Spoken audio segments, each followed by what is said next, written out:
ఎప్పుడైనా ఎక్కడైనా మీ చేతిలోనే వార్తా ప్రపంచం. మీ మొబైల్లో, మీ కంప్యూటర్లో, మీ టీవీలో. సాక్షి టీవీ డిజిటల్ ప్రసారాల కోసం లాగిన్ అవ్వండి www.youtube.com/sakshi-tv. సబ్స్క్రైబ్ సాక్షి టీవీ యూట్యూబ్ ఛానల్. కొద్ది రోజులుగా కోలీవుడ్లో భారతీయుడు 3 గురించి డిస్కషన్ జరుగుతోంది. అయితే అందరూ ఊహించినట్లు శంకర్ లేదా కమల్ హాసన్ పేరు వినిపించడం లేదు. తెరపైకి రజనీకాంత్ వచ్చాడు. అసలు భారతీయుడు చిత్రానికి భాషకు ఉన్న సంబంధం ఏంటి?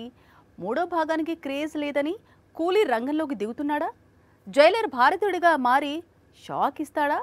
రండి తెలుసుకుందాం. ఆగస్టు 14న కూలీ రిలీజ్ అవుతోంది. లేదా మరోవైపు జైలర్ సీక్వెల్ షూటింగ్ జరుగుతోంది. రజనీకాంత్ ఉంటే 2 చిత్రాల పనుల్లో బిజీగా ఉండాలి, లేదా ఇతర పనులు పెట్టుకోవాలి. అలా కాకుండా భారతీయుడు 3 టీమ్ తో కనిపించడం కొంతకాలంగా కాలీవుడ్ లో హాట్ టాపిక్ గా మారింది. ఇదే సమయంలో భారతీయుడు 3 హీరో కమల్ సూపర్ స్టార్ ఇంటికి వెళ్లి కలిసి దిగిన ఫోటోలు కూడా తెగ వైరల్ అవుతున్నాయి. భారతీయుడు 2 తో ప్రేక్షకుల అంచనాలను అందుకోలేకపోయారు శంకర్, కమల్.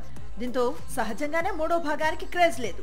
అయితే శంకర్ రెండో భాగంతో పాటే మూడో భాగం 80% షూటింగ్ ను పూర్తి చేసేశాడు. ఇప్పుడు మూడో భాగం ప్రేక్షకుల ముందుకు తీసుకురావాలంటే మరో 20% షూటింగ్ పూర్తి చేయాలి.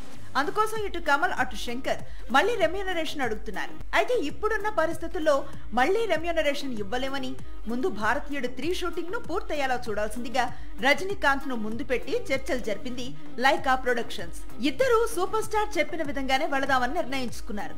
త్వరలోనే మూడో భాగంలో మిగిలి ఉన్న భాగం షూటింగ్ కంప్లీట్ చేసుకుని రిలీజ్ కి రెడీ చేయబోతున్నారు.